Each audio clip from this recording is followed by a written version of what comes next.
Welcome to another edition of the Corner Booth Podcast here from the Snowden Deli. I'm Aaron Rand, along with Bill Brownstein of the Montreal Gazette, Leslie Chesterman, and our very special guest today, Montreal Mayor Valérie Plante. Thanks so much for being here. Well, I'm very happy to be back. I was going to say, it seems to me the last time we were here together was just before the last municipal election, which you did very well in. Thank you. Congratulations.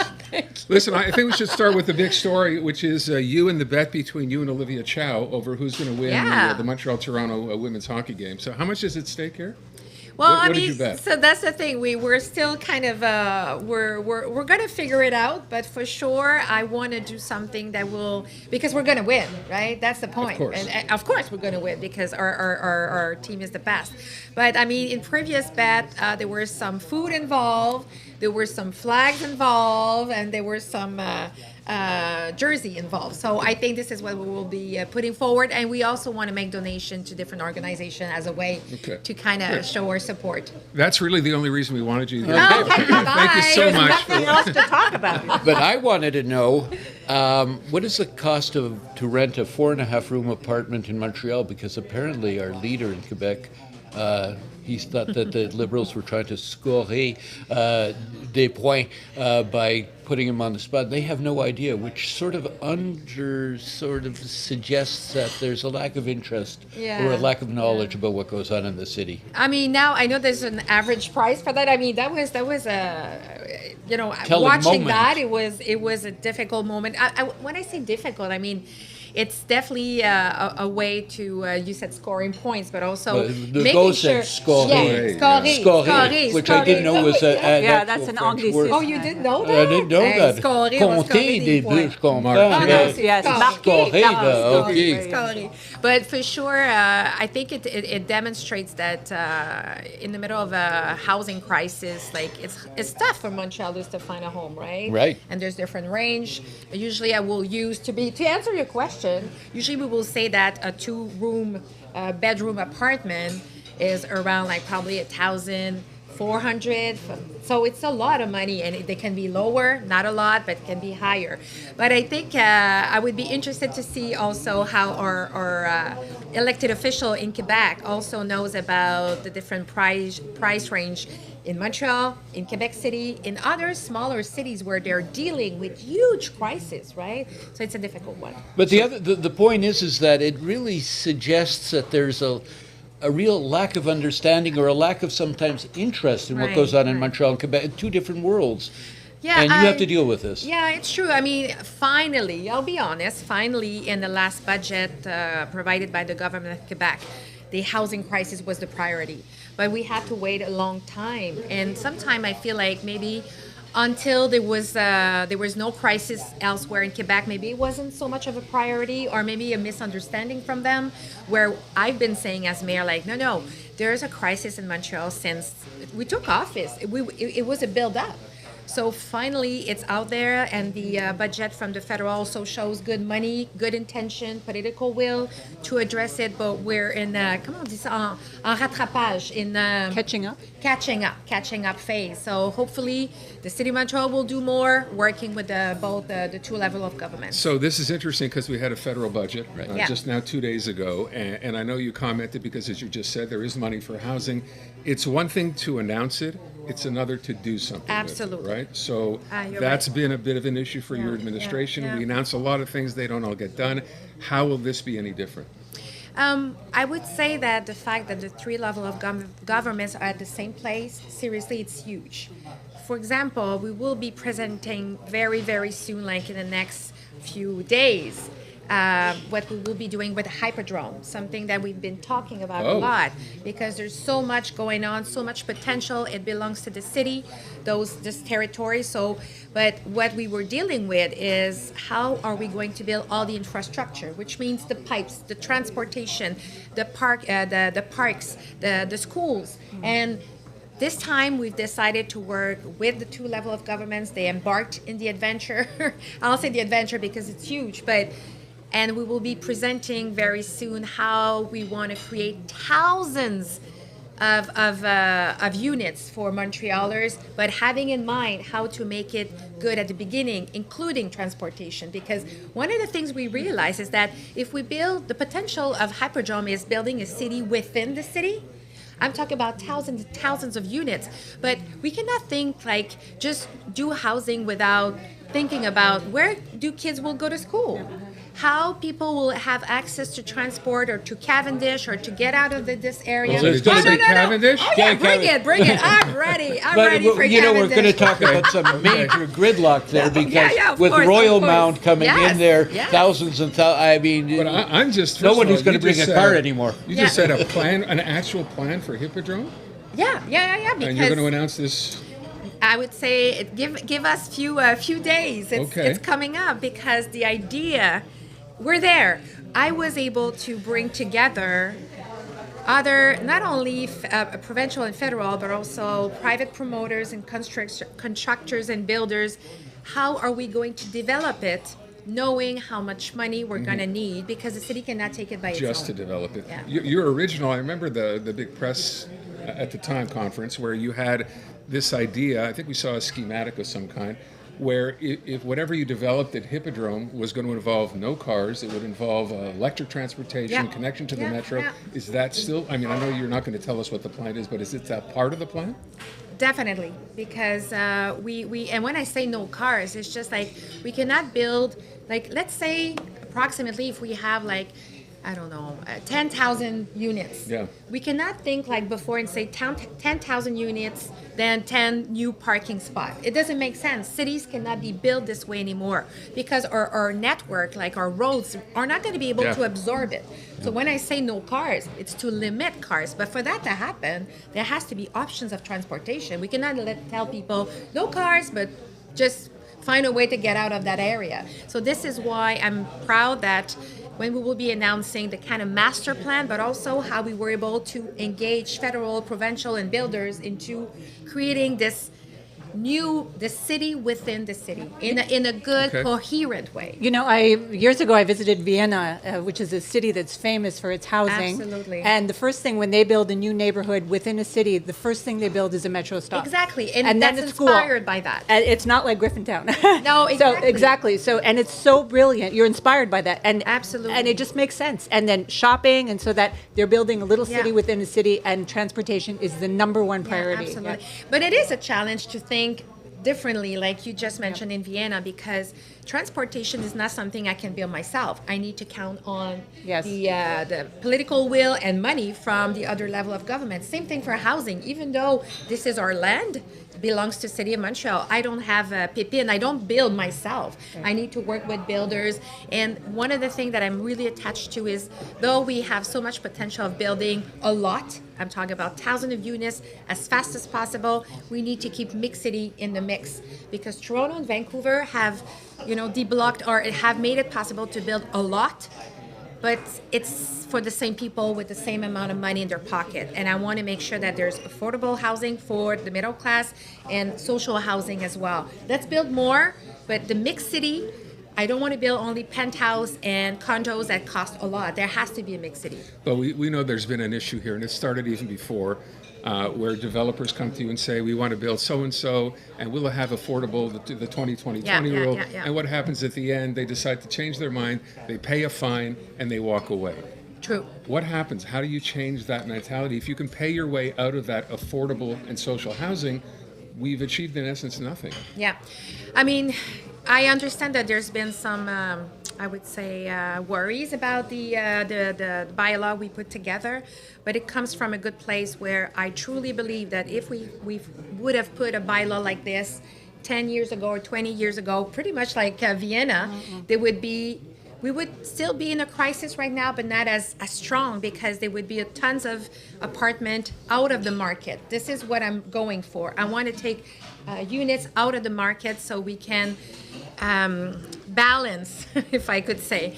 That being said, we've made adjustment to the bylaw we've put together to accommodate, because not only is there a housing crisis, but there's also une crise de l'immobilier. How you call a real Available estate, Real estate. crisis Right. because of the taux d'intérêt that are really high, the costs and all these things. So we need to adapt, but I truly believe that this bylaw is necessary for the future, for the next crisis that will happen. We know. You know, before we get to the Hippodrome, Wellington Basin, you're planning the major housing, they're talking there, but there's already In which area? Wellington, around yeah. Peel, what we used to call The the Bridge Peel Wellington. Basin. all that, and yes. they're planning like a huge, Yes. vast area, and they're planning, social housing, but there's also concern that it's going to be like what you were talking about, maybe fancy housing, more fancy housing than more social housing, and that's a massive area where a lot of houses can, Which would have been a great Which is place for a coming baseball soon. stadium. which would have been a great place. I mean, for- that shift has passed, I have to say. But now let's build more houses Okay, and all right. options, and this is where Mixed City enters the mix. Right. Let's build more faster,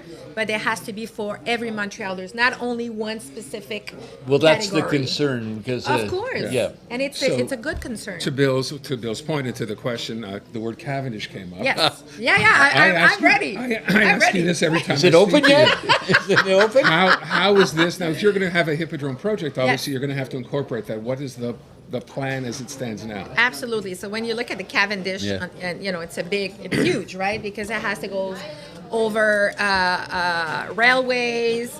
Hydro-Quebec is doing some work there as well, which is necessary. So the Cavendish will happen, and there's kind of different phase, but the first phase will continue. And the first phase is how do we bring public transport, and the Jean Talon will continue through the All the way. Hippodrome and connects to the north of Cavendish. That's the first phase. As Hydro-Quebec terminates and finishes its work, and as we come up with a solution with the CP, because that's the main, I would say, challenge. Let's put it this way. Okay. It's not easy to find a way to go over or under the Gare de Triage, but it's absolutely necessary to have Cavendish North connected to Cavendish South.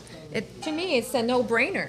We just need to do it by phase, and we need to work with the people that are there, including it's not only me deciding. It's working with the CP.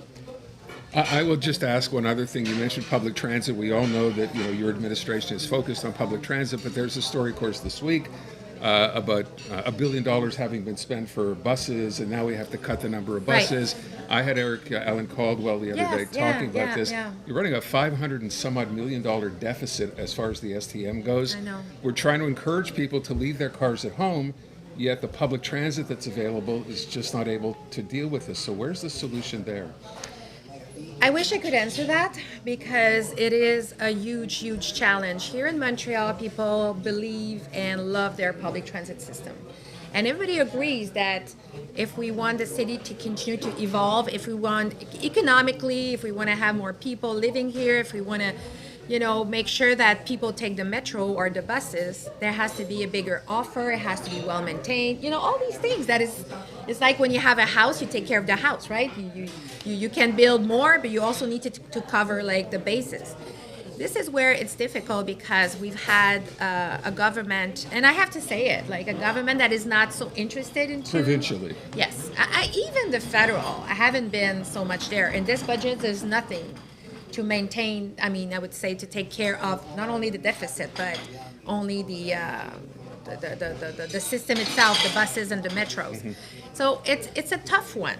Because not only do we need to cover that deficit that started with the COVID, because before COVID we were going great. It was fantastic how in French we say avoir le vent dans les voiles. Wind in your sails. There you go. Thank you. But with the COVID, no more people. There's a huge, even bigger deficit, and the government covered that part of saying, okay, there's less ridership, we will cover. But we know that the way for people to take it back, like before, is to improve the offer, not to diminish it. The Corner Booth podcast is brought to you in part by the Snowden Deli, serving Montrealers since 1946 and home of the city's best smoked meat sandwich, the Snowden Deli, DeCarry Boulevard, north of Queen Mary Road. One quick question, but if you wanted to reduce buses, I could tell you up the street here on Queen Mary Road, there'd be a lot of people who would volunteer that you drop that bus lane going through, Yeah. because they're all complaining about their businesses being hurt and killed because of the bus lane. There's no parking. Right. I mean, I'm hearing both, but at the same time, what do you do? A reserved bus line is a way to improve the capacity and the how efficient it is, how fast it is for people to go from their home, taking the bus, and then going to the metro line. So I mean, it's not black or white to me. There has to be there's pros and cons. But if we want to improve our net, public transit system, it starts with bus lines. For me, it's a no-brainer, and study shows that it's important. That being said, I mean, we still have to find money, and for me, to cover all the costs and deficit. And what I've been fighting for is not to increase the price for users. Right. Because then if we put it higher and higher, then we're going to lose them. So, and it's the last thing we need to do. What about safety? Because this has been a big issue. And of I course, know, you got I hit know. with, well, there was a very interesting thing that happened, that 2 journalists from 2 different papers had a child, their daughter, Exactly. was hit in the face by a homeless person on the metro. I got to say, my kids constantly take the subway, and they find it safe. They have no problems. They see a lot of things, but go to Paris, you see a lot of things too. How is this going to be handled, safety in the metro? Because there are a lot of people who don't take public, especially the metro at night, because of safety. No, it's a big concern. You said it, if we compare with other metros in the world, I mean, the New York. Montreal one is very safe. But we cannot minimize if people don't feel safe or Right. they're worried. We need to change that, and it has to be improved. So even though we had to make, the STM had to make cuts because of money, I would say budget issues, we were talking just earlier. The only place where they didn't cut budget and actually improved it was about safety, how there's more people constable, Ambassadors, agents, et cetera, exactly. right. And because we know that it's summer is coming, so usually there's more people in the metro as well, we've decided to support the SPVM with 16 extra agents, which brings it to about 100 SPVM agents working within the metro. So this is also very important. And what people say is that we want to see more of those security agents at different hours in certain stations, and so they're more flexible, because what we see is that when there's more security in one metro station, usually they move somewhere else. And the ones we want to get to the most is all the drug dealers, because around drug dealers there's so often homeless people with mental health issues. It's all connected. So we try, though we want to be, we want to support the most vulnerable of our society, we're running after with the SPVM to all those drug dealers that contributes also to this poverty, right, around metro station or within the metro station. And what You about get the some- homeless issue, though? Yeah, I was Because gonna that's say support from social services. It's to a deal very with that. good point, because this is where it gets all mixed, right? It's not like this is a homeless person, this is one with mental health issue, this is a drug dealer. Sometimes it gets all mixed up in a day or maybe in different part of their lives. So this is where we're working. We're asking le ministère de la Santé, Health, Health yeah, Minister, Health, yep.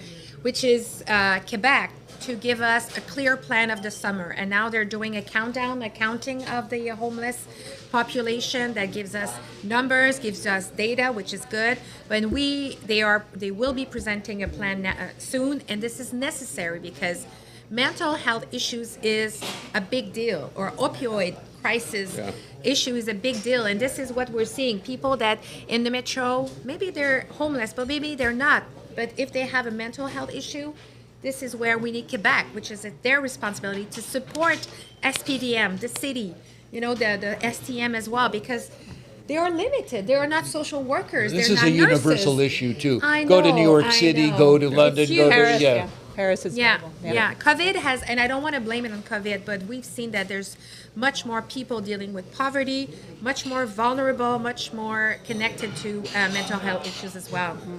So one of the issues that came up when the last set of assessments came out in the city evaluation rolls, I got phone call after phone call from Yeah, someone saying, this yeah. is crazy, my tax has gone up so much. I realize you have to present, obviously, a budget every year. I think the days of having zero deficits are long gone. But What do you say to those homeowners who say this is unfair, that there's been that big an increase from year to year? Why didn't the city handle this better? Right. I have to say, during COVID, we did freeze the taxes. I think it's important to say it. We could have put it like a little, and when you freeze for a year, it has an impact after, right?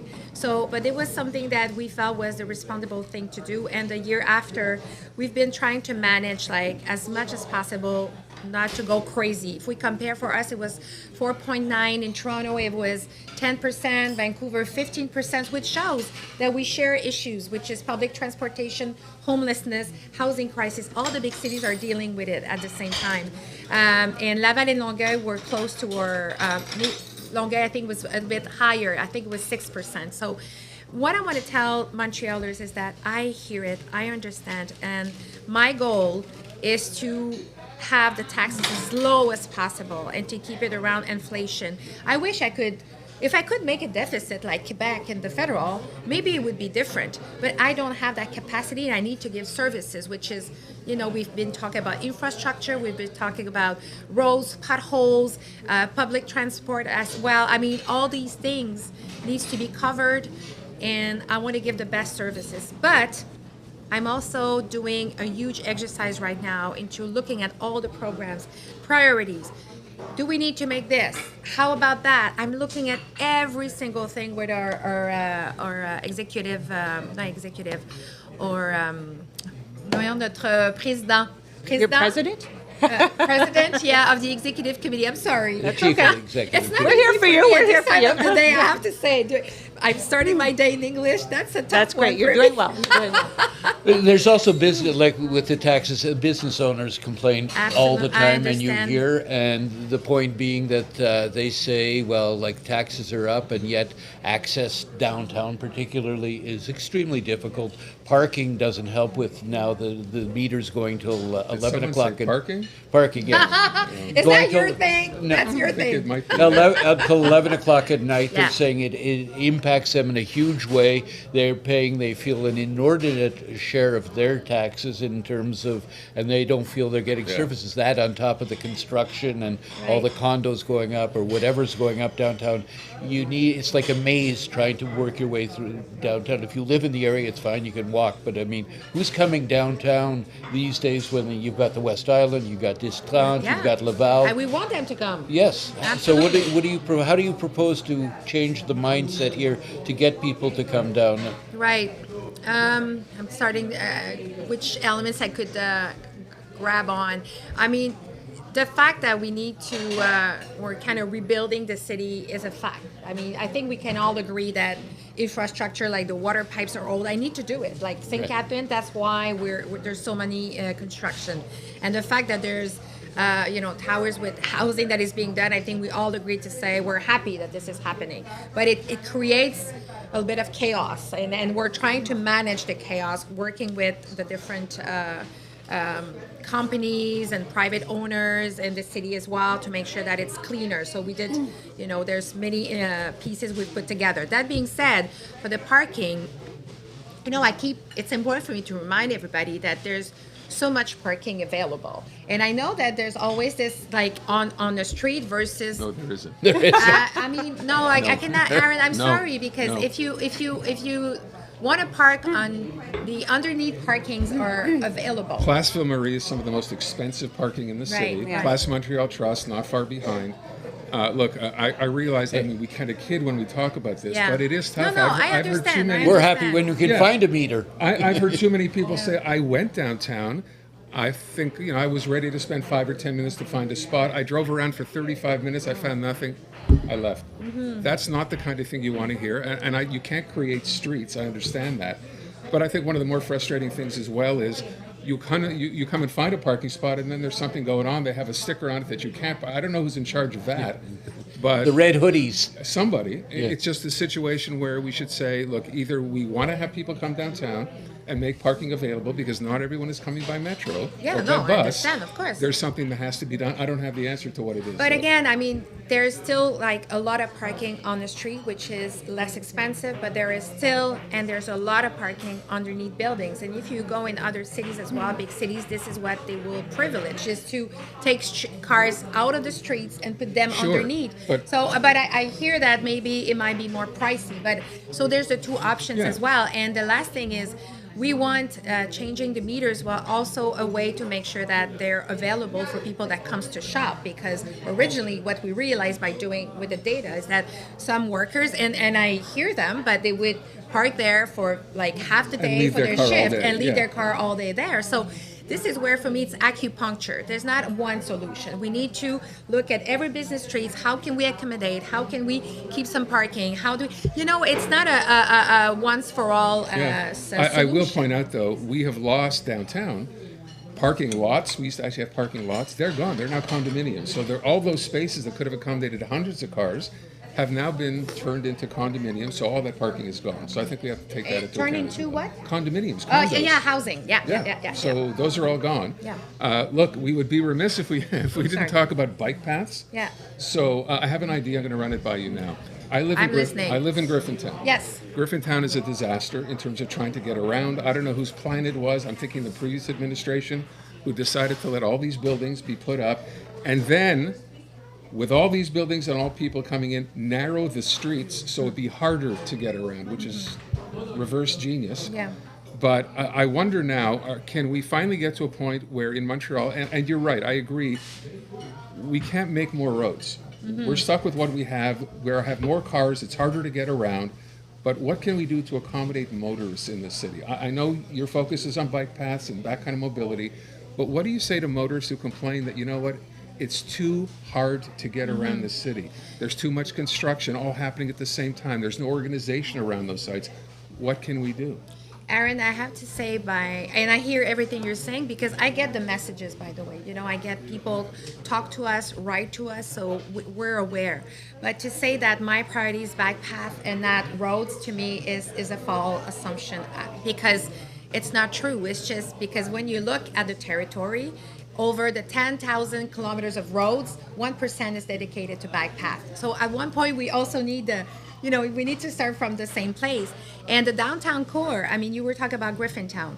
I agree that Griffintown, the way it was made, is actually the example I don't want to reproduce with Hippodrome in terms of planning ahead. So first of all. Okay. Second of all, I mean, the fact that the city, we need to redo huge pipes, which, contributes to all the Montrealers to have water. It's not. I don't wake up in the morning and saying, "Oh, I'm gonna dig this hole," and it's gonna be painful for motors, for people in their car. No, but at one point, the downtown core. This is where there's been, and even the previous administration under Monsieur Coderre agreed, and he started this plan of saying, you know what, we cannot just shuffle the problem in the front like it's been done by previous administration. If there's one thing on which I agree with Mr. Coderre was, we need to make those holes and we need to fix those pipes, because Before they fall apart. Before they fall apart. So I know it's difficult downtown, but ultimately I feel like it's my responsibility for the future. And if I just say whatever, we'll do it later, it's not going to work.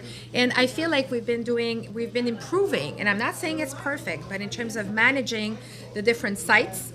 And sometimes when it comes to water pipes, I'm not an expert, but if you look how it connects and the connectors at intersection, and we're trying to minimize impact, but it needs to be done. And I know it's not a great story, it's not sexy for me, like construction don't get you votes, by the way. Yeah, Those no pipes kidding. doesn't get, no, but I'm Yeah. serious. And I'm just like, we have to do it. So There's no winning, ultimately. We talk about, on Terrebonne, for example, I hear of half the population, I get emails, Yeah. they're complaining about the bike lane. I know, and half the yes. population saying, Yeah. we want more. They can't find parking, in other words, people Yeah, say they I can't know. bike.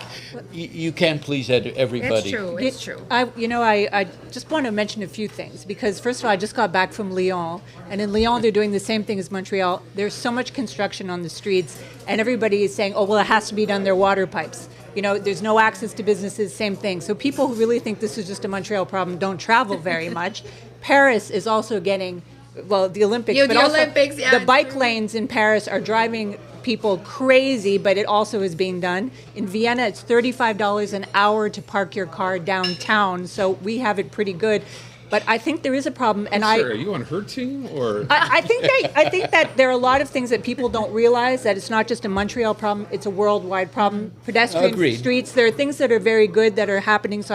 But I do know there is a problem because I, of course, follow tons of chefs on social media. I'm sure you see what's going on. Absolutely. You seem to be the bane of the existence of many people in the restaurant industry, which is such an important industry and such a special industry. It's not just a business. It's really about culture and everything. Oh yeah, it's a part of our identity. It is so much so. Yeah. And I see a lot of pushback that you get because of this construction. There's not a lot of access. There's a big problem with the restaurant downtown because of this problem. The whole area around St. Catherine and Peel, which is just, it's just the center of our city right now is a construction site. Yeah. But what they're saying, a lot of these chefs and restaurant owners, is that there's not enough communication between you, the mayor's office, and them. Now, I think it's important for you to, and that absolutely. they I wanna want hear more. that. And I think it's important because, honestly, I think there's a little misogyny in there. I don't know if it's always easy to say if it was the same thing under Mr. Coderre, because there was also a lot of construction under Mr. Coderre. They seem to be really focusing on you. What do you have to say to them about this constant, them saying that they're just not hearing that they're not going to have, that they're going to have these problems, how long it's going to last? It really does affect their business. I mean, I can understand how it would, like, they must be upset because, having access to a restaurant, this is how you make your money, right? Yeah. You cannot sell online so much. It's not like a clothes Right. or, Shoes, It's the experience. Yeah. And I often say, and that's why we've made so many, for example, pedestrian streets, is that the shopping or the eating experience doesn't start only within the establishment. It starts on the sidewalk, and even how you get to park your car. So I get it. I do get it. So if there's often when we get those messages, especially from restaurants, our team try to connect and find solution as fast as possible. Is there an improvement to be made? Absolutely. And I mean, I would love to hear if there's maybe some establishment that we haven't heard from them or you heard about them. Well, like they seem to get very upset and they post these tirades, which I understand. I know. And then, like, a week later, I hear nothing. So I think a lot of things have been resolved. Yeah. I just wonder if there isn't a way to make it easier for the restaurants to have some kind of way that the city can help them. I don't know. I think there must be some way that the two of you could get along a little better. I would love that. And often, I mean, when we finally hear about it, we fix it. I mean, we don't get the thank you after, which, and I'm not blaming anyone. Right. They're busy. They have to cook. They want to make money. I get it. But often also, it's and let's put it this way. And I have some cases in mind where some restaurants will also, or shops or other places will decide to go straight in social media because it also brings, and I'm not blaming anyone, but I just want to say it brings attention very fast. Even maybe a form of sympathy, maybe it brings more clients, maybe, I don't know. Right. But for sure, I want them to hear right now that I'm really concerned, not concerned, but I'm on their side.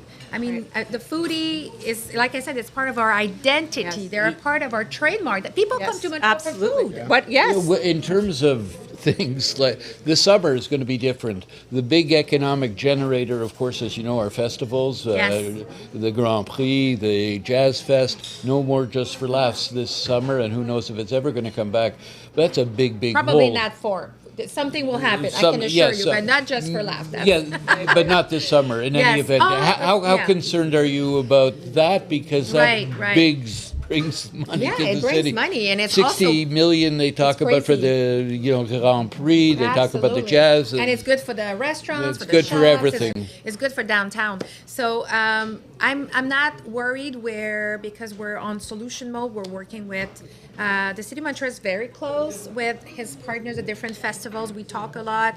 We're looking into how we will bring also the because there's been connected to Just for Laugh, which is kind of a extreme example because they had money and budget issues, right, leading them Clearly, also yes, for this. yes. But other festivals are worried, and so we're working with the provincial and federal to how to upgrade also their financing.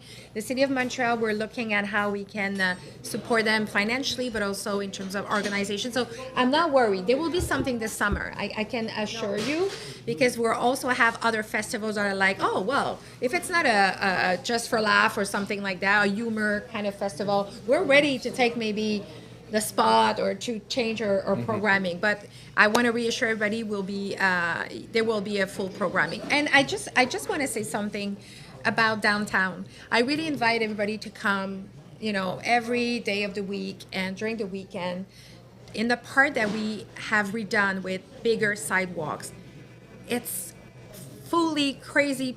There's tons of people. It's so busy. And I want to say, though construction is difficult, now the section we're dealing with, the St. Catherine and Peel in that area, though shops and stores are worried, I don't want to minimize that, but they see how much business and how the good that it brings afterwards. Because it is really, really, I go downtown a lot. It's kind of my local business street, and it's full of people. So I'm hopeful. We're investing a billion downtown. That's So huge. You've already announced that you're going to run the Yes. next meeting. You're very, very brave. You don't want to sleep more. that You're official? right. I feel like I'm brave for this. I think you are too. Is that official? You are definitely going to run? Oh yeah, 100%. oh yeah, yeah. Yes. I mean, life is life. Like, if not that I want to develop any disease or anything, but I mean, life could change. But I mean, in my heart, in what I want to bring forward, I want to run for another mandate, and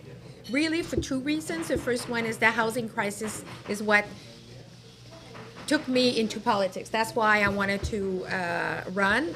And there's still work to be done, and I want Montrealers to find a home as quick as possible. So I want to show them how we want to give more, create more housing. And the second reason is that it is a tough time in the world. I'm not going to lie, it is tough at City Hall. It is tough what I'm getting as not so much criticism, but more like cry for help.